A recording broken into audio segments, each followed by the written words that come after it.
The first thing anyone noticed about Darnell Hayes was his size. Big, heavy, soft around the middle. The kind of man who moved like every step took effort, like the world had already beaten him down and he'd accepted it. When he shuffled through the reinforced steel doors of Iron Ridge Penitentiary's maximum security yard, every predator in the place stopped what they were doing and watched. Fresh meat had arrived. The orange jumpsuit stretched tight across his broad frame, pulling at the seams with each labored breath. His shoulders rounded forward in what looked like defeat, his eyes fixed somewhere on the cracked concrete ahead of him. Never making contact, never challenging, never showing anything that resembled fight. Behind him, two corrections officers exchanged knowing glances.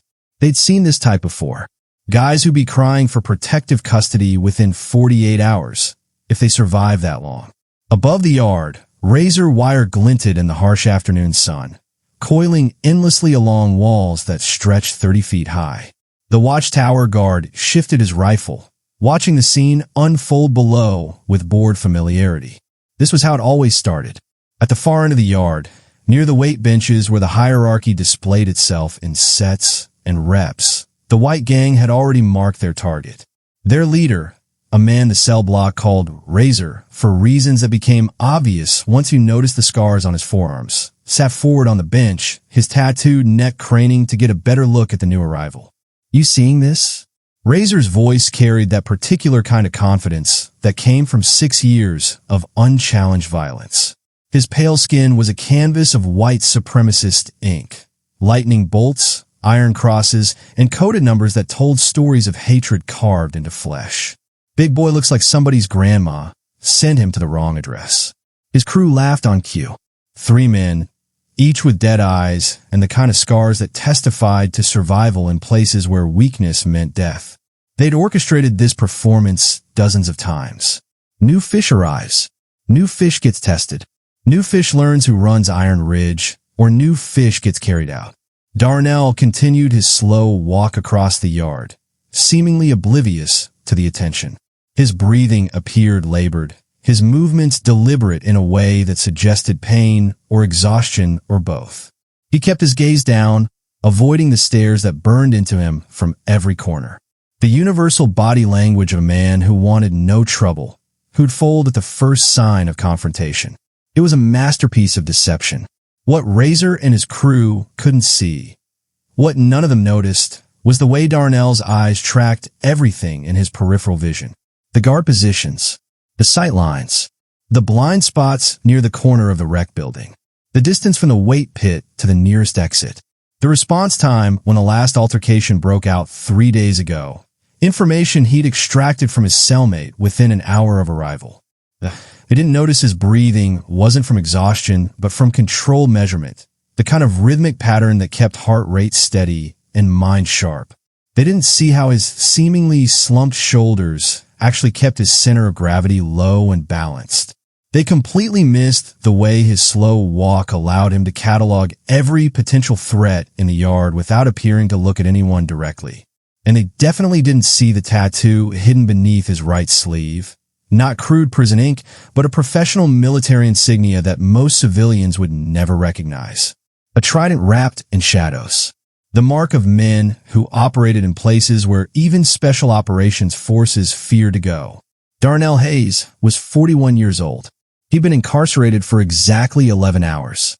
And in those 11 hours, he'd already assessed that Razor's crew controlled Cell Block D's commissary, ran the protection rackets, and had at least 4 corrections officers on their payroll. He knew which guards would look the other way and which ones would intervene. He knew the blind spots in the surveillance system and the gaps in the patrol rotations. But Razor didn't know any of this. As he stood up from the weight bench, his crew falling in behind him like wolves who'd spotted injured prey, all he saw was an easy mark.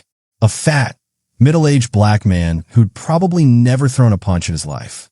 "Time to collect the welcome tax," Razor announced, loud enough for half the yard to hear. "Let's go educate the new guy about how things work at Iron Ridge.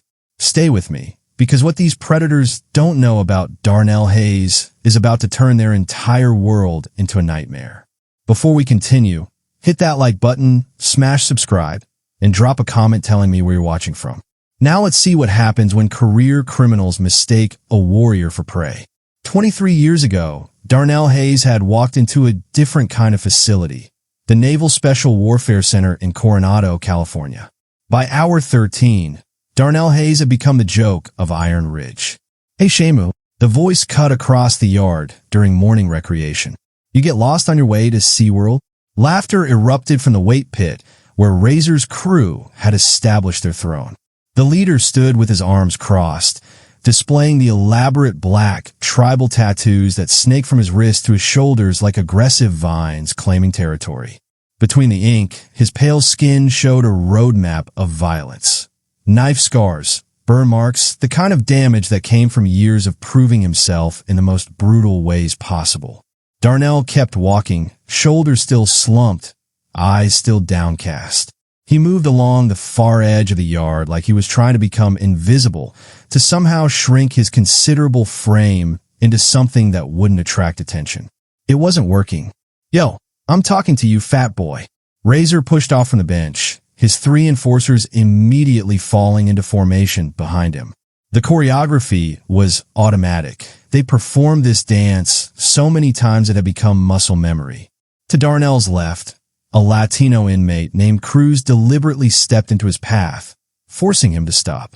To his right, another of Razor's soldiers, a wiry tweaker with swastika tattoos on his knuckles, closed off the escape route. Behind him, footsteps approached.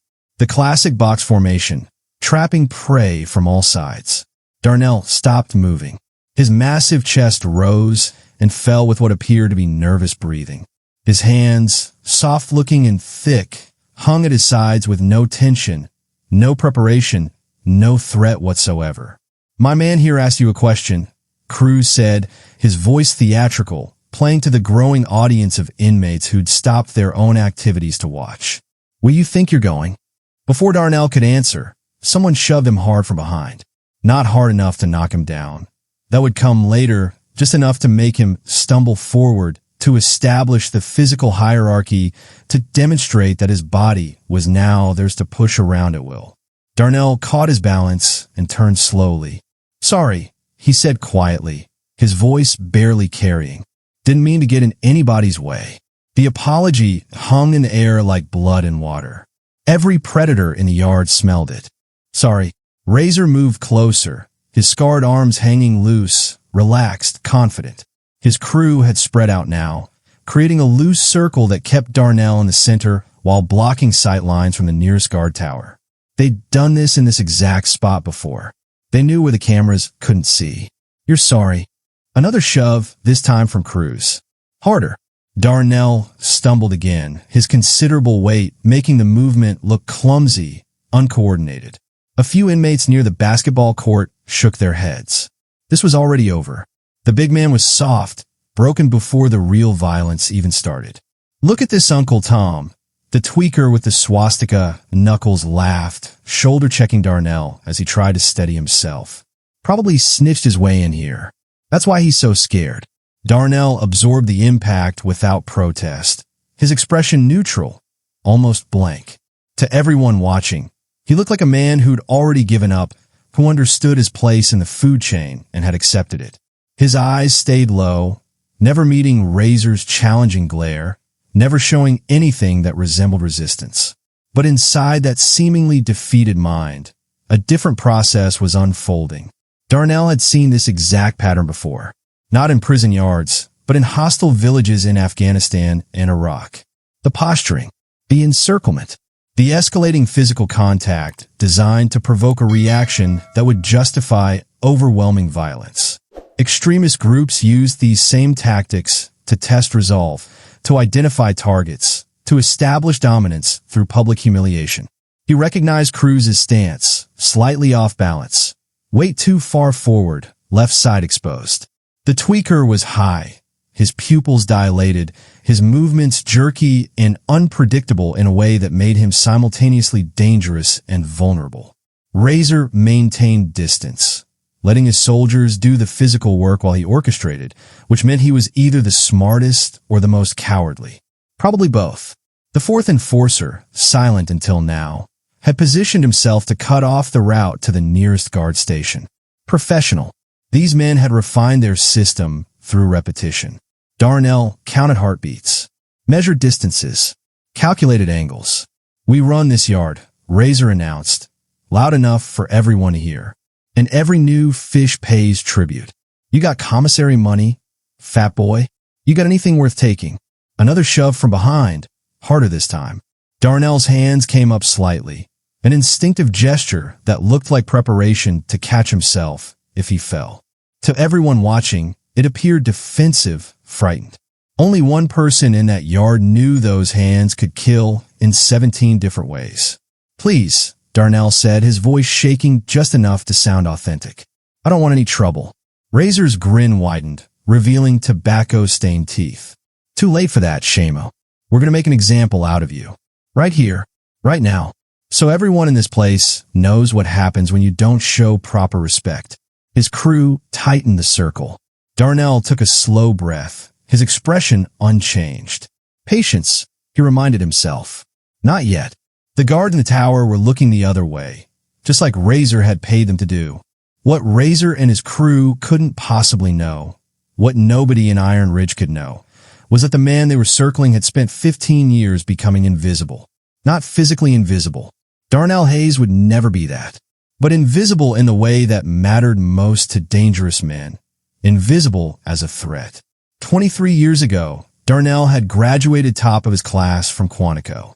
Not the standard FBI Academy program that turned out competent field agents, but the specialized counterintelligence unit that hardly anyone knew existed. The unit that handled cases too sensitive for official acknowledgement, operations that would never appear in court documents or news reports. By 25, he was attending compound meetings in rural Montana. His cover so deep, he'd memorized genealogies of fictional relatives and could discuss rifle ballistics with the same fluency he once used for constitutional law. The men around those campfires, their faces hard with hatred and paranoia, never suspected the quiet brother who nodded along to their manifestos was cataloging every word, every connection, every plan. By 30, he'd infiltrated 4 separate domestic terror cells. His specialty became white supremacist networks. The most suspicious, the most insular, the most likely to kill an infiltrator without hesitation. His superiors asked him once why he volunteered for assignments where his skin color made him automatically suspect, where one mistake meant death. "Because they never expect it," he'd answered. "They think they know what a Fed looks like. I don't look like that." He was right. The training he'd received went far beyond firearms and hand-to-hand combat, though he'd mastered those too. The real education was in behavioral control, how to suppress natural reactions, how to become someone else so completely that lie detector tests came back clean, how to sit in rooms full of armed extremists discussing violence against people who looked like him and never let his heartbeat spike. They taught him how to read group dynamics, to identify leaders and followers, to recognize the subtle hierarchies that governed every organization from street gangs to terrorist cells, how to spot the tests, the probes, the moments when suspicious men were watching to see if you'd break character. Most importantly, they taught him patience, the ability to absorb disrespect, violence, humiliation, to take it all and show nothing, reveal nothing, wait for the precise moment when action would serve the mission instead of ego. For 15 years, Darnell had been a ghost. He'd sat through meetings where men planned bombings. He'd helped build weapons that would later be seized in raids he'd set in motion months earlier. He'd befriended murderers, earned the trust of psychopaths, and smiled while they shared their darkest fantasies about racial violence. And then his cover had been compromised, not through any mistake of his own, but through administrative error, a bureaucrat who'd used the wrong name in the wrong database. 3 men died in the firefight that followed when his compound was raided prematurely. Federal charges followed, then a conviction that was very real despite the circumstances being classified. The government he'd served for 15 years couldn't acknowledge what he'd really been doing. The operations were too sensitive, the methods too controversial. So Darnell Hayes, one of the Bureau's most effective counterintelligence operatives, became just another convict serving 12 years for conspiracy charges he technically committed while undercover. Iron Ridge didn't know any of this. The Bureau had made sure his file was sanitized, just another federal prisoner, no special notations, nothing that would make him a target or an asset. Now, standing in this yard while Razor's crew tightened their circle, Darnell recognized every single move they were making. The formation was identical to what he'd seen in supremacist compounds from Oregon to Alabama. The escalating physical contact, the public humiliation, the testing to see if the target would resist or submit. His body had changed in the years since his operations ended. The metabolism that once kept him lean despite irregular meals and high stress had slowed. Depression and legal limbo had added pounds that became harder to shed. By the time he entered Iron Ridge, he carried an extra 60 pounds, most of it around his midsection. But his mind remained exactly what the Bureau had forged it into, a precision instrument designed to read threats, calculate responses, and wait for the perfect moment. What looked like fear in his eyes was actually assessment. What appeared to be nervous breathing was measured oxygen intake, preparing his body for what might come. His slumped shoulders weren't defeat. They were a lower center of gravity, making him harder to move, harder to knock down. The weight that made him look soft and vulnerable had become the perfect camouflage. It made men like Razor confident. Overconfident. Darnell had spent 15 years learning how violent men thought, how they organized, how they tested and terrorized. He knew that prison gangs operated on the exact same principles as the domestic terror cells he'd dismantled. Hierarchy through violence, loyalty through fear, power through public displays of dominance. He knew all of this because he'd studied them from the inside, had become one of them convincingly enough to survive years of constant scrutiny. And he knew something else that Razor's crew hadn't figured out yet. In groups like theirs, in closed environments like this, there was always one moment that changed everything. One moment when patience ended and action began, when an invisible man stepped into the light. Darnell was waiting for that moment. It was coming soon. Razor closed the distance between them until their faces were inches apart. "You hear me talking to you?" His voice exploded across the yard, spit flying with each word. The veins in his neck bulged like cables under tension, his scarred face contorting with theatrical rage. The black tribal tattoos on his arms seemed to writhe as his muscles flexed. "You deaf and fat." Darnell didn't move, didn't flinch, didn't step back. His eyes, which had spent the last hour staring at concrete, finally lifted. Not aggressive, not challenging, just present. Meeting Razor's fury with something far more unsettling than fear or anger. Absolute calm. "I hear you," Darnell said quietly. His voice carried no tremor, no elevation, no emotion whatsoever. Just statement of fact. The response seemed to infuriate Razor even more. His face flushed red beneath the pale skin, his hands clenching into fists at his sides. He wanted fear, needed it. The entire performance required the victim to show terror, to validate the power dynamic he'd spent 6 years establishing. Darnell's steadiness was wrong. Off script. "You think you're tough?" Razor leaned in closer, close enough that Darnell could smell the coffee and cigarettes on his breath, could see the tiny scars around his eyes from old fights.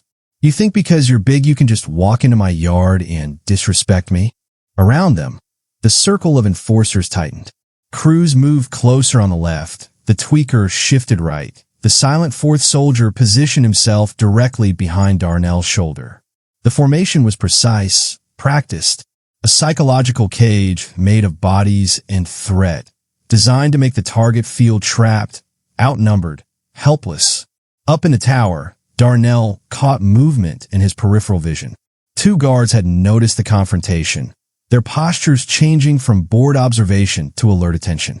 Their hands moved toward radios, then stopped, waiting, watching to see if this would escalate to something requiring intervention or if it would resolve itself the way these things usually did, with submission, with tribute, with a new inmate learning his place.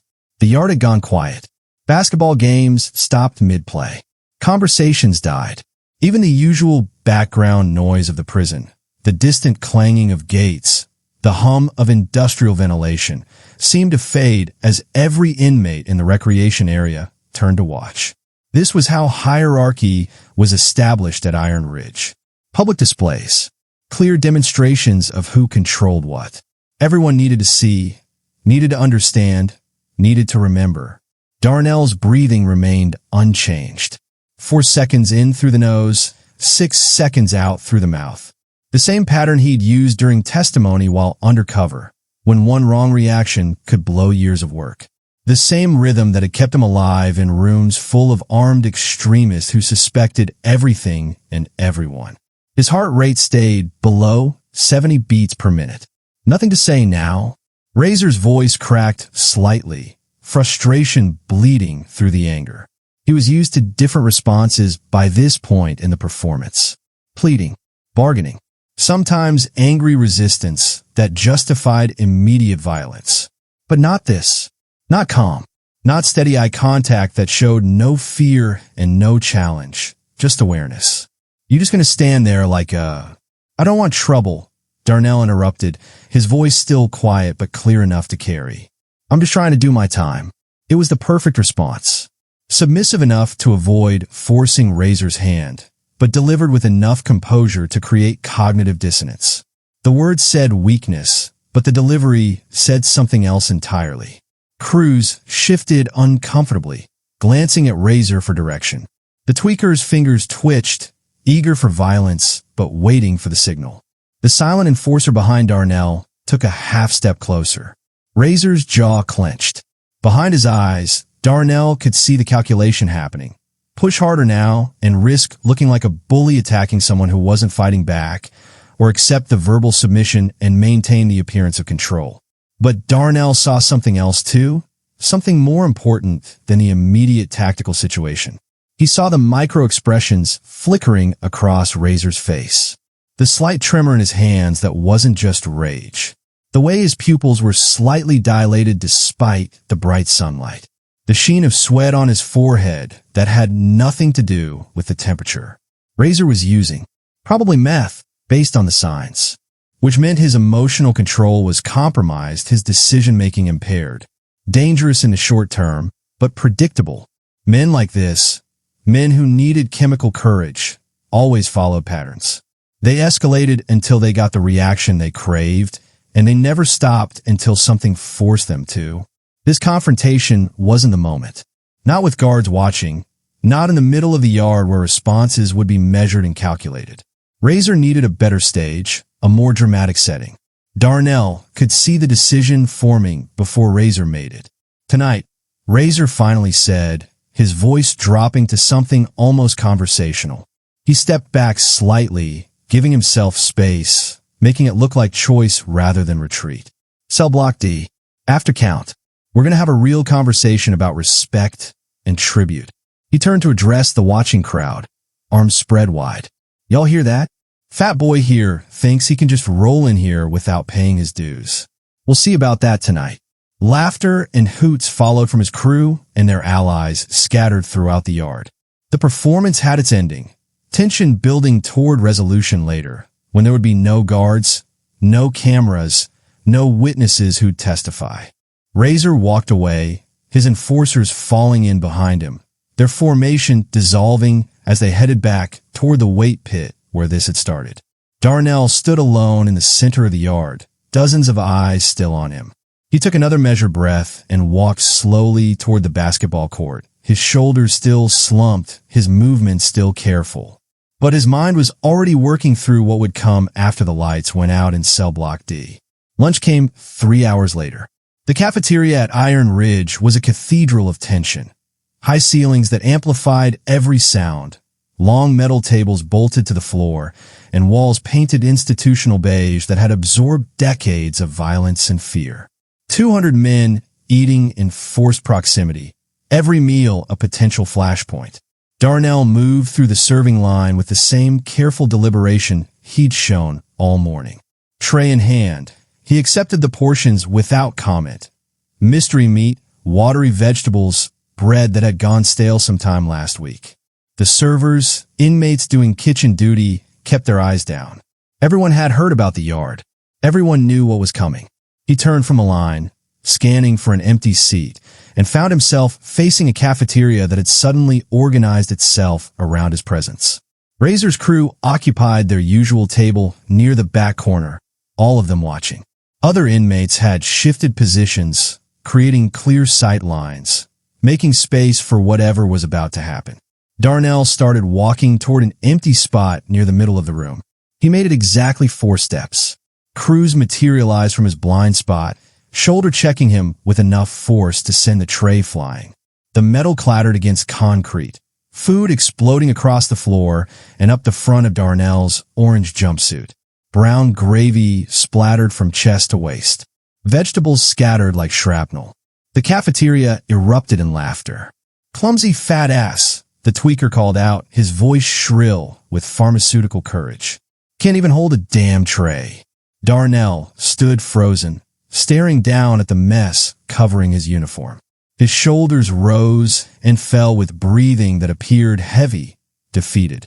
Around him, the laughter built, feeding on itself, becoming the soundtrack to his humiliation. "Look at him," Razor's voice carried from the back table. "Big boy's about to cry." More laughter. Even some of the guards stationed along the wall smirked, enjoying the show. Darnell bent slowly to pick up his tray, his movements careful, non-threatening. His thick fingers wrapped around the metal as he started to straighten up. The tweaker kicked the tray out of his hands before he could fully stand. "Nah, leave it," the tweaker grinned, his swastika knuckles flexing. "You ain't eating today. Consider it part of your welcome tax." The racial slurs started then, casual and vicious, thrown from multiple directions. Words designed to provoke, to humiliate, to force a reaction. The kind of language that had preceded violence in this cafeteria 100 times before. Darnell remained still, head down, gravy dripping from his uniform onto the floor. Razor stood up from his table, his chair scraping against concrete with a sound like a gunshot. The cafeteria went quieter, not silent, but focused. This was the main event. The moment they'd been building towards since Darnell had walked into the yard that morning.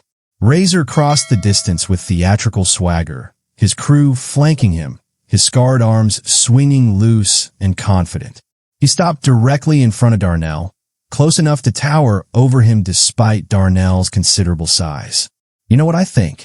Razor said, loud enough for the entire cafeteria to hear. "I think you need a lesson in respect. Right here, right now." His hand shot out, grabbing the front of Darnell's jumpsuit, bunching the gravy-stained fabric in his fist. That's when everything changed. Darnell's head came up, not slowly, not hesitantly, with the precise speed of someone who'd made a decision and committed to it completely. His eyes locked onto Razor's with an intensity that stopped the gang leader mid-sentence. Not angry eyes, not scared eyes, something else entirely. The kind of gaze that belonged to someone who'd looked at death so many times it had become boring. The laughter in the cafeteria died, like someone had cut power to a speaker. Razor's grip on the jumpsuit loosened slightly, his brain trying to process the sudden shift. The man he was holding wasn't the same man who'd shuffled through the yard that morning. The posture was different, shoulders no longer slumped but settled, balanced. The breathing had changed from labored to controlled. Even the weight that had seemed like weakness now appeared different, like mass that could become momentum. "Let go," Darnell said. 2 words. Quiet. Calm. Absolutely certain. The cafeteria had gone completely silent now. 200 inmates holding their breath, sensing the shift, understanding on some primal level that they'd been watching the wrong performance. That the victim they'd been laughing at for hours had been acting, and the act was over. Razor's face cycled through confusion, then anger at being challenged, then something else. Something that might have been the first flicker of doubt. His crew pressed closer, sensing their leader needed support. Cruz moved to Darnell's left. The tweaker circled right. The silent enforcer positioned himself behind, cutting off escape routes. The standard formation. The trap that had worked dozens of times before. But Darnell didn't look at them. His eyes remained locked on Razor, and in those eyes, The gang leader saw something that made his tactical brain start screaming warnings his pride wouldn't let him acknowledge. "You threatening me?" Razor tried to inject confidence back into his voice, but it came out wrong, slightly hollow. His hand was still gripping Darnell's jumpsuit, but it felt different now. Less like control, more like he was holding on to something dangerous. "I'm asking once," Darnell said, his voice still quiet but somehow filling the silent cafeteria. "Let go." The guards along the wall had noticed the change in atmosphere. Hands moved toward radios. Bodies shifted toward intervention positions. Razor's crew waited for a signal. The entire cafeteria waited to see who would break first. And Darnell waited too, but his waiting was different than it had been all morning. This wasn't the passive waiting of someone hoping to avoid conflict. This was the waiting of a predator that had finally decided to stop pretending to be prey. Razor made his decision in the space between heartbeats. Pride. Chemistry. 6 years of unchallenged dominance. All of it compressed into a single choice that would redefine the hierarchy of Iron Ridge in less time than it takes to breathe. He lunged. Not a calculated strike, but an explosion of rage and meth-fueled aggression. His right fist came up hard and fast, aimed at Darnell's jaw with enough force to drop a normal man. Behind the punch came all his weight, all his momentum, all his certainty that size and softness meant weakness. Darnell moved 3 inches to the left. The physics were simple. Razor's punch sailed past Darnell's face, missing by a margin so small it looked accidental. But the movement wasn't accidental. It was precise, economical, the kind of motion that came from 10,000 hours of training muscle memory into reflex. As Razor's momentum carried him forward into empty space, Darnell's left hand came up and caught his extended wrist. Not a grab, a guide. Fingers positioned exactly where nerve clusters and tendons met bone. The cafeteria watched Razor's aggressive lunge transform into an awkward stumble, his body suddenly moving in a direction he hadn't intended. Darnell's right hand pressed against Razor's shoulder blade. Again, not forceful, just present. Adding angle, redirecting energy, using Razor's own violence against him with the kind of efficiency that looked effortless because it was that efficient. 3 seconds had elapsed. Razor tried to recover his balance, his brain screaming that something was wrong, that the fat victim wasn't reacting the way victims were supposed to react. He tried to pull his arm back, tried to reset, tried to remember the dozens of prison fights he'd won through savage aggression. Darnell rotated his grip on Razor's wrist, his thick fingers applying pressure to specific points that made Razor's hand go instantly numb. The rotation continued, smooth and inevitable, taking Razor's arm into a position the joint wasn't designed to accommodate. Razor's body had 2 choices: follow the arm or let the shoulder dislocate. His legs scrambled, trying to move with the rotation, but Darnell had already shifted his weight, his considerable mass, now anchoring the technique. What had looked like soft belly fat became center of gravity, became impossible to move, became the fulcrum around which Razor's world tilted. 5 seconds. The gang leader's feet left the ground. Not from being lifted, but from basic physics, his body following the path of least resistance as Darnell controlled his arm with the same casual precision a puppeteer uses with strings.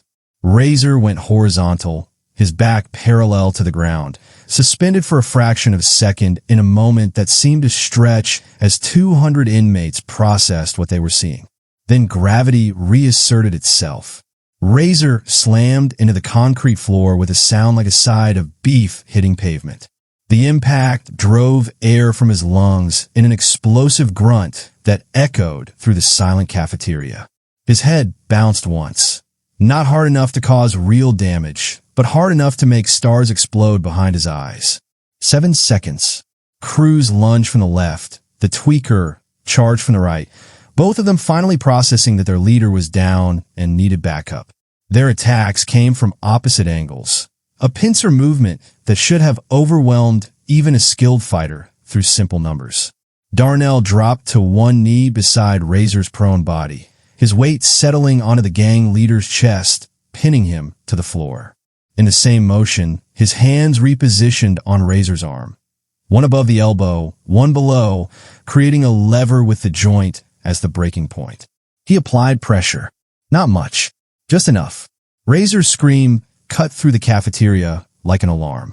Not a tough guy yell, not a warrior's battle cry.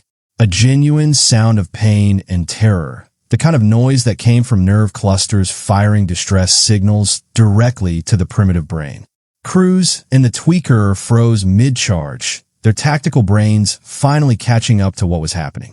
The man on top of their leader could break Razor's arm with a slight increase in pressure.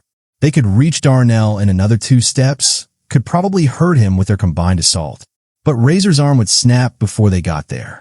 9 seconds. This ends now, Darnell said quietly, his voice directed at Razor but loud enough for everyone in the cafeteria to hear. Not a threat, not a boast. A statement of fact delivered with the same calm certainty he'd shown in the yard. His eyes found Cruz, then the tweaker, then the silent enforcer who'd stopped his approach from behind. Each gang member met his gaze for less than a second before looking away. The message was clear. Your leader is broken, and you're next if you want to be.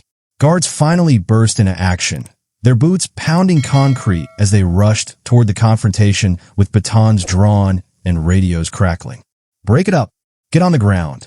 Now, 10 seconds. Darnell released Razor's arm and stood smoothly, his hands coming up in a gesture of compliance. No resistance. No triumph. Just the same measured calm he'd shown since walking into Iron Ridge. Razor rolled onto his side, gasping for air, cradling his arm against his chest. The tribal tattoos that had seemed so intimidating that morning now decorated a man curled in fetal position on a cafeteria floor covered in spilled food. Guards swarmed around them, shouting orders, establishing control. But everyone in that cafeteria understood control had already been established. The real authority had just changed hands in less time than it took to finish a sentence. Cruz backed away slowly, his eyes never leaving Darnell, even as guards forced him to the ground. The tweaker's pharmaceutical courage had evaporated, replaced by the cold realization that they'd been hunting a wolf while thinking it was sheep. 200 inmates processed what they'd just witnessed. The unbeatable gang leader. The soft-looking new fish. 10 seconds that collapsed 6 years of carefully constructed power.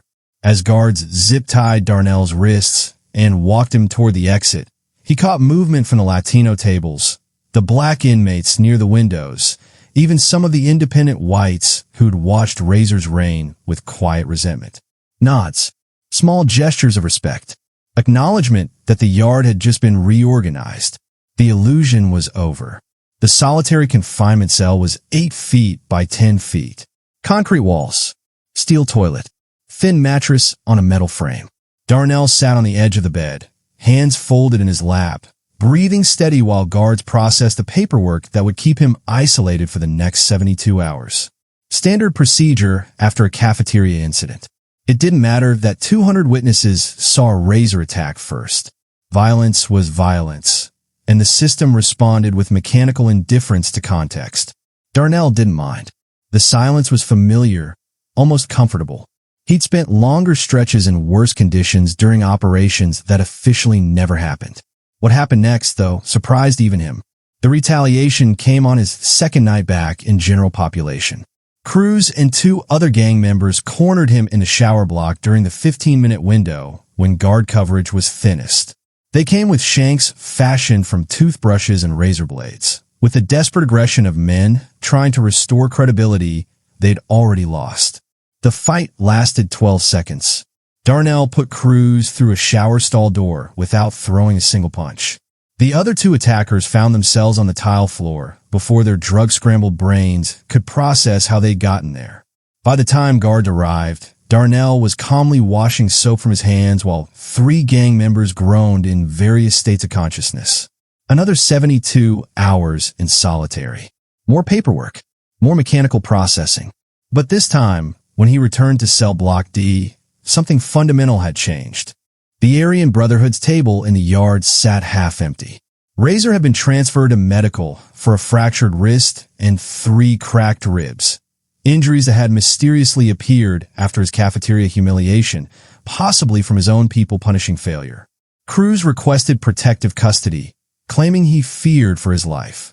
The tweaker overdosed in his cell, a convenient tragedy that raised no official questions.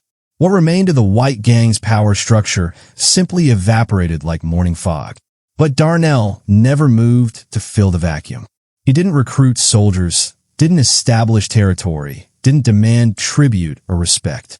He moved through Iron Ridge the same way he had during his infiltration operations. Present but unremarkable, powerful but unassuming, dangerous but never seeking conflict. The Latino gangs watched him carefully for 3 weeks, waiting to see if he'd challenge their commissary operations or their drug distribution networks. When he showed no interest, their leadership made a pragmatic decision. They sent an emissary, an older member respected for his strategic thinking, to have a quiet conversation in the library. "We got no problem with you," the man said, not quite making eye contact. "You do your time, we do ours. That work?" Darnell nodded once. "That works." The conversation lasted less than a minute. No threats exchanged, no boundaries negotiated.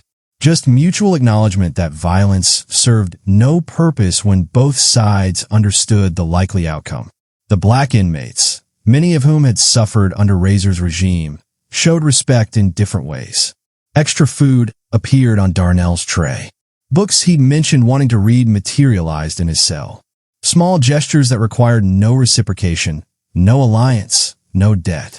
He accepted them with quiet gratitude, but formed no crew, built no power base, created no structure that could be challenged or dismantled. The guards' attitude shifted too. Where they'd once looked through him with the casual indifference they showed all inmates, they now watched him with something approaching professional courtesy. Not friendship. Guards didn't befriend inmates, but the kind of cautious respect given to someone whose capabilities exceeded their classification. The captain of the guard, a 28-year veteran named Morrison, pulled Darnell aside 6 months into his sentence. "Your file doesn't match what I've seen," Morrison said quietly. "Don't know what you were before, don't really care. But I appreciate that you're not empire building in my prison." Darnell said nothing. Morrison nodded, understanding the silence as acknowledgement, and walked away. The hierarchy at Iron Ridge didn't shift to accommodate Darnell's presence. It didn't reorganize around a new apex predator. It simply dissolved in the areas where he existed, like water flowing around an immovable object. Fights in Cell Block D dropped by 60%. The sexual assault rate fell to near zero. Drug traffic continued, but the violence that usually accompanied it evaporated.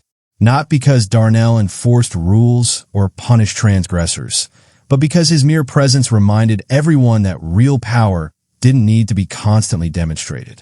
The remaining 11 years of his sentence passed with a quietness that prison administrators found almost unsettling.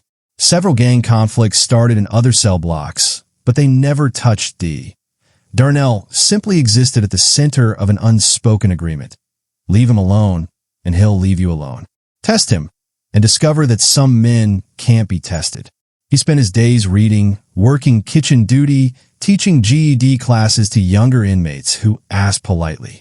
He never discussed his past, never explained his skills, never acknowledged the legend that had built around him. On a gray Tuesday morning in March, 11 years after entering Iron Ridge, Darnell Hayes walked through the final gate with a plastic bag containing his possessions and $73 in release money. No media waited outside. No documentary crews. No former inmates seeking his leadership or protection. The FBI maintained his cover even after release. His classified service record remained sealed. The operations he'd conducted, the cells he'd infiltrated, the lives he'd saved through intelligence gathered in rooms where discovery meant death. All of it stayed buried in files marked with classifications most people didn't know existed. Darnell Hayes climbed into a waiting taxi and gave an address in a city 400 miles away. The driver tried to make conversation. Darnell responded politely but briefly, his answers designed to be forgettable. By evening, he'd disappeared into the anonymity he'd always preferred. No social media presence. No interviews. No book deals or speaking engagements. Just a quiet life in a quiet neighborhood, working a quiet job, bothering no one. Because that's what real power looks like. Not the loud violence of men like Razor, who needed constant validation. Not the theatrical dominance of gangs that controlled through fear. Real power is the man who can end any threat instantly, but chooses not to seek them. The warrior who walks through a war zone and emerges untouched, not because he fought every battle, but because he fought only the battles that couldn't be avoided. True strength doesn't announce itself. It doesn't need to.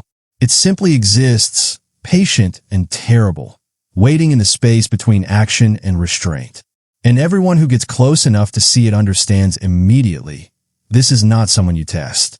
This is someone you respect from a distance, and be grateful they have no interest in proving what they could do to you if they wanted to. If this story moved you, hit that like button right now. Subscribe and turn on notifications so you never miss stories about the quiet warriors who walk among us. Drop a comment telling me, have you ever underestimated someone who turned out to be far more than they appeared?